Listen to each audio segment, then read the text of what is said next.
Hello and welcome to My Life as a Critic, episode 11. I'm Sean Patrick, a professional film critic, member of the Broadcast Film Critics Association. And on this show, I examine my own work and rewatch the movies that I watched as a younger critic and critique myself, and the movie once again from an older, hopefully more mature perspective. Today I'm looking at the movie Full Frontal. Steven Soderbergh directed, starring Julia Roberts, Blair Underwood, Catherine Keener, David Hyde Pierce, Enrico Colantoni, Nikki Katt, big cast, an ensemble cast, dominated mostly by Julia Roberts in my memory, but Soderbergh, always one of my favorite directors, always so experimental. He lived that Hollywood ethos of one for them and one for me, the indie cry, if you will. Ben Affleck and Matt Damon were the ones who I think gave voice to it, where you make a movie for Hollywood and then Hollywood gives you the money to make a movie for yourself. So Soderbergh wants to make Bubble or The Girlfriend Experience. He has to make Oceans 11 and 12 and 13, and he uses that money to make, Che, or like I said, The Girlfriend Experience, which is one of my all-time favorite films, and maybe my favorite Soderbergh film. It's such a weird and wonderful experimental film that stars an actual porn star, Sasha Grey, who is a prostitute in the film, but she's not a typical prostitute. She's a prostitute who essentially acts as a girlfriend and also a sex partner. And the way he explores that idea is really fascinating, and the performance by Sasha Grey is incredible, given that her background is pornography.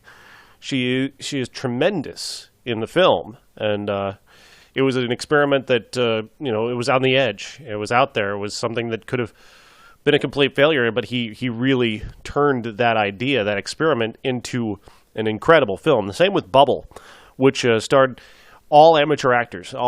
Everybody in the cast of Bubble is someone who's never been in a movie before, and it too works. It's a complex story of small town people with small town jobs and small town dreams, and a plot, sort of a suspense plot that emerges among them, and it's a really fantastic film.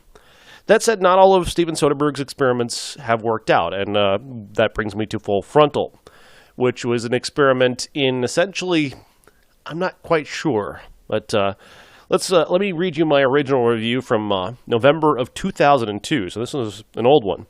This is going back a ways, but November of 2002, I wrote this about Full Frontal. Whenever a director tries to do something that is stylistically or thematically different than the Hollywood norm, he or she is to be commended, even when that effort is a failure. Movies as varied as Hal Hartley's monster fantasy No Such Thing and Todd Solondz's multi-layered storytelling are examples of filmmakers on the edge and falling over. Director Steven Soderbergh, much like his indie brethren, made his movie Full Frontal with great ambition. Unfortunately, for all the style, there's no substance. A film about the interconnected lives of Angelinos in various levels of the entertainment industry, Full Frontal stars Julia Roberts because hers is the biggest name in the credits. In reality, it's supposed to be an ensemble, but I dare anyone to watch it without thinking of what Julia's character is doing when she's not on screen. That's really on you, though, dude. Me. Blair Underwood, best known for TV's LA Law, plays an actor in a movie in which he plays an actor. Roberts is Underwood's co-star within the movie. Underwood's struggling actor is carrying on an affair with the wife of one of his writing partners. I guess he writes. I should have probably clarified that, too, as he's an actor and a writer. Catherine Keener is the wife. David Hyde Pierce is the partner. Underwood's other partner is played by Enrico Colantoni. His character is also an actor and a director, currently working on a play called The Sound and the Führer. The play is a modernist take on Hitler. Imagine Hitler is played hysterically by Nikki Katt as a self-involved artist who breaks up with Eva Braun because he has too much stress at work and doesn't have time to give her proper face time. Hitler needs his space. Katt gives the funniest performance in the film's least necessary subplot. Actually, there would have to be a plot for there to be a subplot, but I digress. Soderbergh created Full Frontal as an exercise in style and acting virtuosity. Unfortunately, he forgot to give the actors a plot to focus their seemingly improv dialogue. Occasionally, the improv works for some laughs, but more often it's almost scatological. Actors with no focal point simply pontificating until they can find an interesting insight or humorous observation, each of which are few and far between. Full Frontal has the feel of an unedited film project with an experimental director instructing self-involved actors to be more self-conscious. It might make for an interesting exercise, but not a very entertaining movie. I'm relatively okay with that review. Other than the Julia Roberts centric part of it, which that really is on you as a reviewer. If you're distracted so much by the star power of Julia Roberts, but then again, the film doesn't have much of a plot based on this review, so maybe I'm kind of justified in that way. But still, it is, if you get that distracted by that, that's on you. It's not necessarily on the movie. I mean, there's something to be said for casting someone correctly, and if you cast a big star in a role that's not the main role in the movie, you do have to take some responsibility for that. And especially if one actor is so much more interesting or better than the other actors, you are interested in watching them more. Like the movie I just talked about in the last episode, Suspect Zero, has a performance by Ben Kingsley that's so much better than the rest of the film that you kind of want to know more about him, and it does take away from the other actors. So I'll stop now and I will watch Full Frontal, and we'll talk about it again from a new perspective and reassess my review. And thank you for tuning in. It's just going to be a moment for you, but for me, I'm actually going to watch the movie. This is My Life as a Critic, and we're talking about the movie Full Frontal, starring Julia Roberts, Blair Underwood, Enrico Colantoni, and Nicky Katt, from director Steven Soderbergh. A movie like Full Frontal is why I do a show like this, so I can... It's funny, because I did a movie called Man of the House a few days ago. Reviews of the review and watched the movie again, and it's a movie. It's a Tommy Lee Jones as a cheerleader coach, undercover Texas Ranger playing a cheerleader coach. It's silly, and it's stupid, and you're not going to change your opinion on a movie like that, and you're not going to gain really any kind of insights about anything from a movie like that. Full Frontal, on the other hand, is why you do something like this, so you can watch a movie like Full Frontal again and kind of experience something, which I did watching this movie. Did my opinion of it change? I gave it my original review for the website bickit.com, bikkit.com. I always have to say it that way because sometimes my K's sound like G's and I don't want it to seem like bigot.com. But anyway, bikkit, bickit.com. Anyway, is where I wrote the original review, and I gave it 4 out of 10 stars, apparently, in my review. And I went on at length about characters being self-involved, and I had a certain point, but also I also actually didn't understand the movie, which is funny. I had a very big misunderstanding with this movie. There's a movie within the movie that's going on called Rendezvous, which is Blair Underwood he's an actor in the movie that we're watching, but also he's actually in a movie that we're watching. Julia Roberts is an actress in the movie that we're watching, but she's also a character in the movie within the movie. So there's this very meta thing going on. But Soderbergh's trick is to use real handheld, grainy camera in the supposed real-life scenes, and then an actual film stock when we're watching Rendezvous, which is telling a story of an actor who's playing an actor. It's weird. But Blair Underwood's character in Rendezvous is... he's an actor who's being interviewed by a journalist played by Julia Roberts, and he's struggling, and we see Enrico Colantoni in that scene in the film as well, playing Blair Underwood's writing partner in the movie within the movie. But in the movie that we're watching, Full Frontal, he's playing a character who's a playwright and an actor. It's really confusing at times. And I can understand how I missed it the first time that I was watching the movie within the movie and not understanding, because I don't know how I missed the change in film stock, I guess, but I guess I didn't suss it out in the review if I did notice it.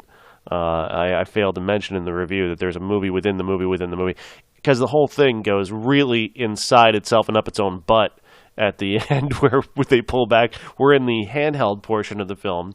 Enrico Colantoni's character is going to meet another character that we've been kind of following their meet cute online a little bit, just periphery, not actually watching them talk to each other, but they've been talking about talking to each other online, and they're going to meet each other in Tucson, and they actually meet each other in this airport. And again, we're watching this on the handheld grainy camera, so we're under the belief that we're watching the real life situation. He's also an actor within the. It's weird because the very end, the camera pulls all the way back, and the plane that they're getting on to go to Tucson is a movie plane, and basically the film kind of breaks the fourth wall at this point.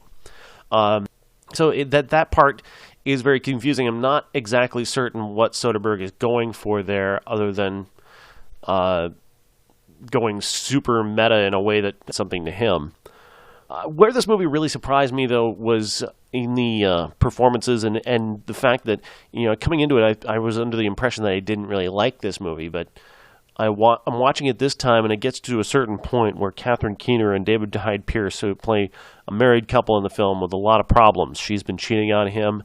He's been under the belief that she finds him boring and is going to leave him. He doesn't know he's being cheated on. A friend of theirs dies, and she has kind of a revelation about love and life and relationships and how hard it is to be married to somebody. And the moment that they have, as she's telling him that this friend of theirs died, and how much it's made her reflect on how much she truly does love him, is an incredible moment. And Catherine Keener is incredible in that moment. And it just goes to show that even in a movie that you may not feel like you're connecting with, you can find a moment that you connect with on such an incredibly human level when the actor involved is so gripping and so moving. It's fascinating, because I don't feel like I really connected with Full Frontal even this second time, even as I'm finding things about it that I appreciated, and obviously picking up on parts that I missed the first time I saw it. I don't feel as if I really like this movie, but I really, really like that moment a lot.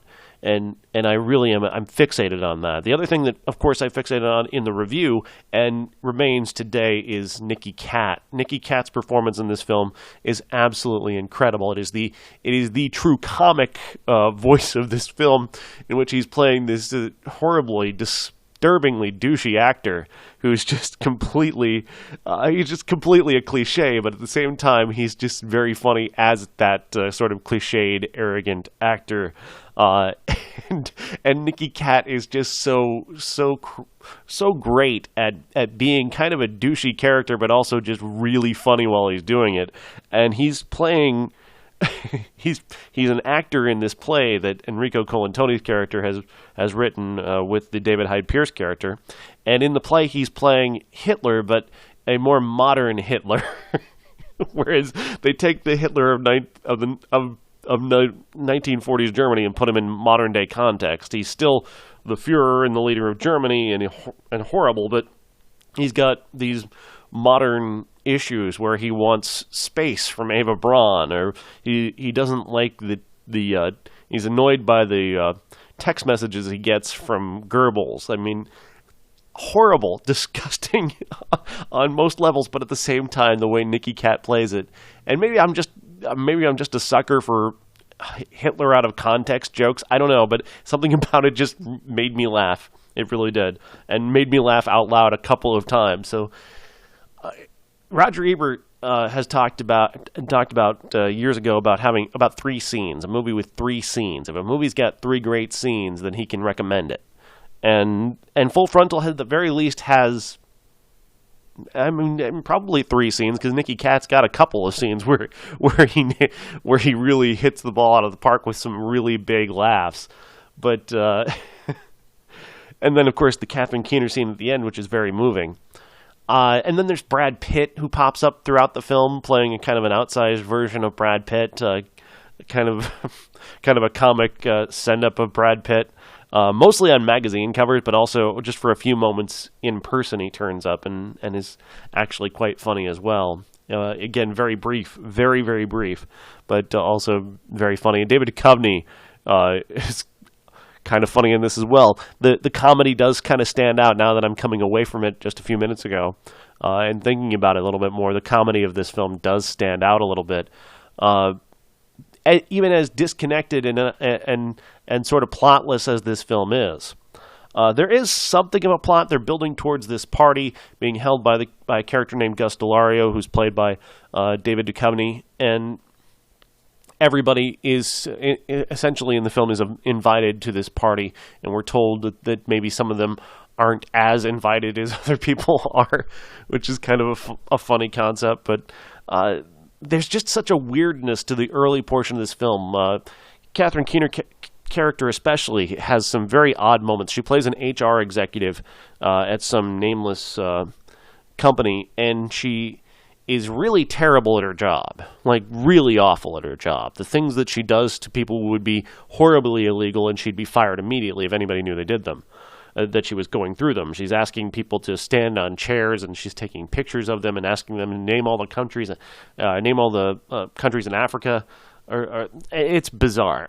It's really true. Or all the whatever you call it, the states in Africa. She has them name them all, and it's weird. How an HR executive would come up with such a bizarre exercise, I don't know, or why, and what the purpose of it is. It feels like an improv that Soderbergh basically just left in the movie because he kind of thought it was cute, but I don't think it added anything to her character or the film itself. And then there's Hyde Pierce's character, who's obviously he's a screenwriter. He's written the movie, the movie within the movie called Rendezvous. He's written that. He's written the play that we see in the film, but he's also a magazine writer on top of that. He's very inappropriate. He keeps doing this thing where he's asking women in the office what their porn name is, and it's a running thing throughout the film where the characters, his character and then other characters will talk about this idea of what is your porn name. It's the name of your dog and the street you lived on growing up. It's weird. It's a running gag throughout the film that doesn't work, and in the scenes where he's at work asking women about it and the women seem very uncomfortable. He's also having frank conversations about prostitution for reasons that I can't quite understand, and it doesn't show well on his character. It does, obviously, and I don't think it's supposed to, but at the same time, it's so pointless because it doesn't play to who he is in the end or what kind of person he is. He's never played really as a villainous character or a bad guy, except in these moments where he doesn't seem to realize he's being a terrible guy.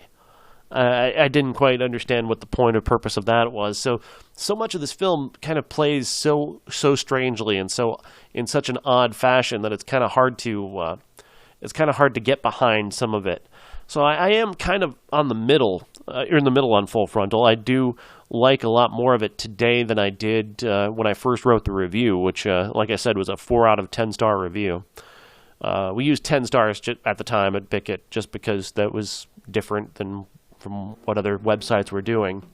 And I guess if I were to regrade on that scale, I'd probably, now that I think I understand it a little bit better and I'm following it a little bit closer and I am feeling it a little bit different, I would probably take it up to a 6 out of 10. Kind of a partial recommendation for Full Frontal. It is still very experimental and often a little bit confusing.